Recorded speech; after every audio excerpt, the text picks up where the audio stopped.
Bienvenue sur Africa 24 dans cette nouvelle édition de l'Africa Tonight. Voici les titres de l'actualité. Remaniement au sein du cabinet présidentiel en République démocratique du Congo à l'aube d'une année électorale et un départ fait couler beaucoup d'encre, celui de Fortuna Bisselele, conseiller privé du chef de l'État Félix Tshisekedi. Détail à suivre dans cette édition. Grève illimitée des transporteurs routiers au Sénégal, un mouvement social pour dénoncer les mesures prises unilatéralement par le gouvernement en matière de circulation routière. Des mesures pourtant jugées nécessaires par les autorités alors que plus de 60 morts sur les routes ont été recensés dans le pays en 8 jours. Et une épidémie de choléra se propage au Mozambique. Ce fléau a causé la mort d'au moins 16 personnes dans le pays. La saison des pluies favorise la contamination. Plus de 1300 cas ont été signalés. Le mot d'ordre émis par les autorités, respecter les mesures d'hygiène. Mais tout d'abord au Nigeria, les élections générales auront bel et bien lieu le 25 février 2023. C'est ce qu'a affirmé ce jeudi le président de la commission électorale. Une clarification qui fait suite aux incessantes rumeurs de report face à la dégradation de la situation sécuritaire. Selon Mahmoud Yakoubou, toutes les conditions sont réunies au niveau de l'INEC pour assurer le bon déroulement du vote malgré les défis dans la nation la plus peuplée d'Afrique. L'INEC qui, rappelons-le, a été la cible d'une violente attaque dans l'état d'Imo le mois dernier. À l'aube d'une année électorale, le président congolais Félix Tshisekedi a procédé le 15 janvier au remaniement de son cabinet. La grande surprise de cette restructuration est le départ de Fortuna Bisselele, son conseiller privé. Plus de détails avec Philomène Sine. Le président de la République démocratique du Congo, Félix Antoine Tshisekedi Tshilombo, a effectué un remaniement au sein de son cabinet. L'un des changements majeurs concerne le départ de Fortuna Bisselele, ex-conseiller privé du président. Il est remplacé par Kaumbu Mandungu Bula. Ce dernier assumait depuis septembre 2022 les fonctions de coordonnateur exécutif du bureau de coordination, de suivi et de contrôle du projet du port en eau profonde de Banana dans la province du Congo central. Fortuna Bisselele aurait dû démissionner avant de dévoiler ce qu'il présente comme l'agenda caché de Tshisekedi dans un deal avec le président Kagame qui aurait échoué. Ceci dit, ça ne s'explique pas le remplacement de 15 personnes du cabinet de Félix Tshisekedi. Est-ce que, comme on dit couramment chez nous en Afrique centrale, que le président veut faire bouffer ses proches, entre guillemets, faire manger les proches, entre guillemets?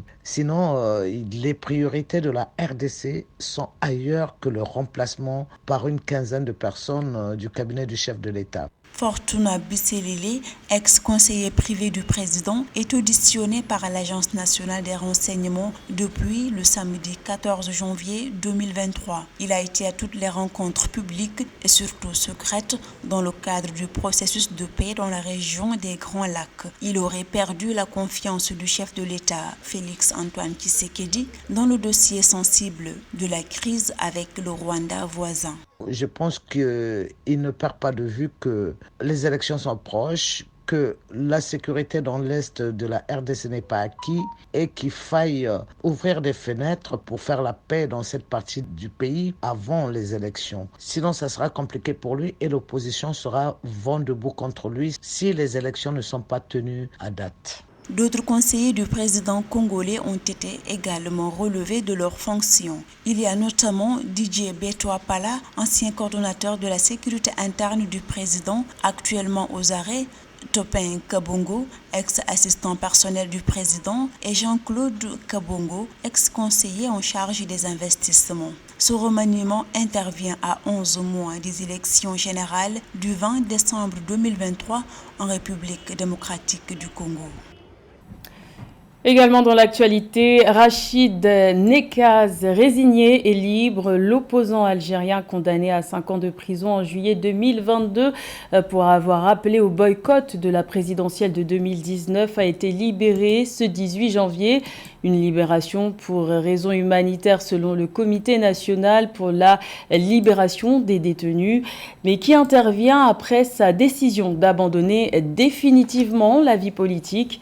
Parallèlement, 2 anciens ministres de l'ère Bouteflika et un ex-PDG de la compagnie pétrolière Sonatrach ont été condamnés ce mercredi à de lourdes peines d'emprisonnement. Ils sont reconnus coupables de corruption et d'octroi d'avantages à des sociétés étrangères. Notons que la plus lourde sentence a été prononcée à l'encontre de l'ex-ministre de l'Énergie, Chakib Khalil, qui s'est vu infliger 20 ans de réclusion. L'Afrique s'impose comme le premier continent de l'entrepreneuriat féminin avec 24% de femmes entrepreneurs, mais des disparités liées au genre risquent de fragiliser cette performance. Les investissements mobilisés en 2022 par les startups africaines dirigées par des femmes ont baissé de 58% en un an, un constat que nous détaille Nathalie Mo. En Afrique, les femmes entrepreneurs contribuent à près de 300 milliards de dollars à la croissance économique du continent, une participation au PIB africain estimée à environ 13% selon des données officielles. En 2022, les startups africaines dirigées par des femmes ont levé des investissements d'un montant de 203,2 millions de dollars, se situant cependant en baisse de 58% par rapport à 2021. Des experts estiment que ces chiffres révèlent des disparités liées au genre dans l'entrepreneuriat. Donc bien évidemment, ces femmes sont confrontées aussi à des limites, notamment pour lever des fonds. Et je pense que cette discrimination de genre s'explique par les sociétés africaines qui sont fortement très tournées vers la culture homme. C'est l'homme qui doit faire le métier, c'est l'homme qui doit rapporter les revenus. La baisse des performances des startups dirigées par des femmes contraste avec les indicateurs globaux de ce secteur d'activité. En 2022, le capital risque des startups africaines a augmenté de 35%. Pourtant, seuls 4% des startups dirigées par des femmes et moins de 3% de celles dont les fondateurs sont de sexe féminin en ont profité. Les femmes d'aujourd'hui nous montrent que les choses doivent évoluer afin vraiment que ces distinctions et ces discriminations de genre cessent, afin vraiment que les femmes puissent montrer toute leur étendue et participer encore plus au rayonnement des startups en Afrique. En Afrique subsaharienne, il existe un déficit de financement de 42 milliards de dollars pour les femmes entrepreneurs. Toutefois, l'Afrique pourrait gagner 316 milliards de dollars de PIB d'ici 2025 si les différences liées au sexe sont comblées. Une grève illimitée des transporteurs routiers a débuté le 17 janvier au Sénégal. Le but, dénoncer les mesures prises par le gouvernement en matière de circulation routière. Des mesures prises sans concertation avec les acteurs du secteur. Et ce, en réaction aux nombreux accidents routiers meurtriers survenus ces derniers jours dans le pays.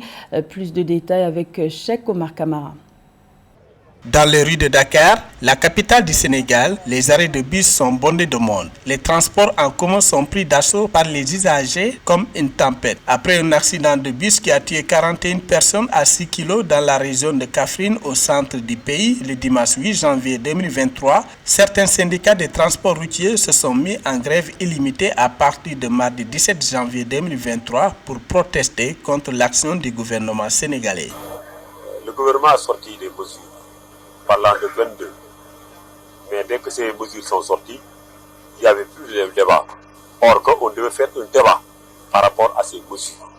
Nous sommes ouverts pour qu'il y ait des discussions par rapport à ces 22. Là, à partir de ce moment, nous pourrons dire nous sommes d'accord sur tel point, d'autres points nous ne sommes pas d'accord. Ça fera l'objet d'une discussion. Mais l'État ne l'a pas fait, a pris cette décision sans pouvoir concerter personne. La grève illimitée déclarée mardi par les transporteurs routiers n'a pas fait l'unanimité dans leur profession. Les syndicats de l'entreprise publique de transport Dakar Demdi, comme d'autres syndicats, a pris le contre-pied en assurant la mobilité des usagers sur l'ensemble du territoire. Une initiative saluée par le ministère des Transports. En considération des résultats de cette concertation, les membres du cadre unitaire des syndicats de transport routier du Sénégal, le CUS, ont décidé de ne pas suivre le mot d'ordre de grève décrété par les autres acteurs. Je voudrais les féliciter pour leur ouverture au dialogue et pour avoir mis au devant non seulement leur intérêt corporatiste, mais l'intérêt général. La République et surtout la vie, la santé et la sécurité des citoyens. Je réaffirme que le gouvernement reste ouvert au dialogue avec tous les acteurs. En réalité, nous n'avons pas d'adversaire.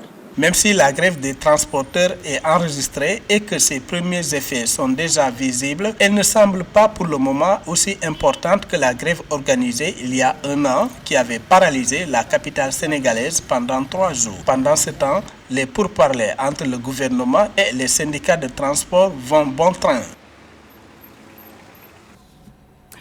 Même problématique mais approche différente en Côte d'Ivoire. En ce qui concerne la sécurité routière, les autorités ont opté pour la mise en place d'un permis à points. Le document qui entrera en vigueur dès le 1er mars sera doté d'un capital de 12 points et chaque infraction au code de la route entraînera un retrait de points. Les contrevenants écoperont en plus d'amendes et de peines de prison en cas de grave infraction. Objectif affiché, inciter les conducteurs à plus de prudence pour à terme réduire de manière considérable les accidents de la route. Rappelons que selon le dernier Conseil national de sécurité, la Côte d'Ivoire enregistre en moyenne 46 accidents de la route par jour. L'épidémie de choléra se propage au Mozambique. Au 17 janvier, au moins 16 décès ont été recensés et plus de 1300 cas signalés. La saison des pluies favorise la contamination. Dans ce contexte, le ministère mozambicain de la Santé demande aux populations d'appliquer rigoureusement les mesures d'hygiène. Les explications de Séverin Douque. 16 morts, c'est le bilan au 17 janvier 2023 de l'épidémie de choléra qui sévit au Mozambique. Une situation de plus en plus inquiétante pour les autorités en charge de la santé publique. Face à la presse, mardi 17 janvier 2023, Domingos Guiol, du département de surveillance de la santé publique, a appelé au renforcement des mesures d'hygiène pour contrer la propagation vertigineuse de l'épidémie dans le pays, en partie à cause de la saison des pluies qui accentue la contagion. Cette situation découle de la dernière saison des pluies qui est liée à cette situation que nous vivons. Elle a maintenu les niveaux d'eau dans les barrages à un niveau extrêmement élevé. Le président mozambicain, Philippe Nyusi, s'est dit préoccupé par l'épidémie de choléra qui touche certaines provinces mozambicaines. La recrudescence des cas de choléra fait suite au changement climatique plus agressif, mais aussi à la pauvreté et au conflit qui facilitent sa propagation par le mouvement des personnes, mais aussi la promiscuité. Selon l'Organisation mondiale de la santé, OMS, il est à craindre une hausse rapide des urgences sanitaires en Afrique liées au climat. Les signalements d'événements liés au climat ont augmenté de 25% entre 2011 et 2021 par rapport à la décennie précédente et 56% des 2121 événements de santé publique enregistrés dans la région africaine entre 2001 et 2021 étaient liés au climat. Le choléra est une maladie causée en grande partie par l'ingestion d'aliments et d'eau contaminée. Elle peut être traitée, mais peut entraîner la mort par déshydratation si elle n'est pas combattue rapidement. Il s'est fait plutôt discret depuis sa première défaite professionnelle en mai 2022. Le boxeur Tony Yoka fera son grand retour sur le ring le 11 mars 2023. Il affrontera Carlos Takam, une belle affiche en perspective que nous détaille José Douglas. Après sa défaite face à son compatriote congolais Martin Bakole, le 14 mai 2022, le franco-congolais Tony Yoka remontera sur le ring le 11 mars prochain à Paris face à un redoutable adversaire, le Camerounais Carlos Takam. Tony Yoka, champion olympique des lourds à Rio, s'entraîne désormais aux États-Unis. On parle déjà d'un choc qui va faire des étincelles compte tenu du palmarès de Carlos Takam, 47 combats, 39 victoires, 7 défaites et un nul. Après la défaite face à Martin Bakole, j'ai voulu prendre quelques temps pour moi. J'ai essayé de réfléchir à ce qui a été et ce qui ne l'avait pas été. Je voulais vraiment que le jour où je reparle publiquement, je revienne avec quelque chose sur la table. Takam favori de ce choc, les deux hommes devraient déjà se rencontrer en janvier 2022, mais le combat avait été annulé en raison d'une blessure de Takam, le Camerounais qui a déjà défié les plus grands noms actuels de la boxe comme Anthony Joshua fin 2017 et avait livré un combat héroïque face aux Britanniques devant 70 000 personnes à Cardiff et s'était incliné à la 10e reprise. C'est un adversaire très sérieux, Carlos Takam. On va dire que c'est une porte d'entrée dans le top 10 mondial. C'est un adversaire très fort. En termes de classement et de niveau, c'est potentiellement le plus fort. Carlos Takam, Tony Yoka, le 11 mars à Paris. Takam qui a rencontré récemment John Joyce, un boxeur qui a sa place dans le top 10 mondial également et qui avait été battu par Yoka en finale des JO de Rio. Yoka, très confiant, qui a aussi précisé qu'il faudrait être costaud, les gens attendent ça de moi, revenir avec panache, avec un gros combat et montrer que le combat contre Bakole était une erreur. C'était le journal de la rédaction. Merci de l'avoir suivi. L'information continue sur Africa 24.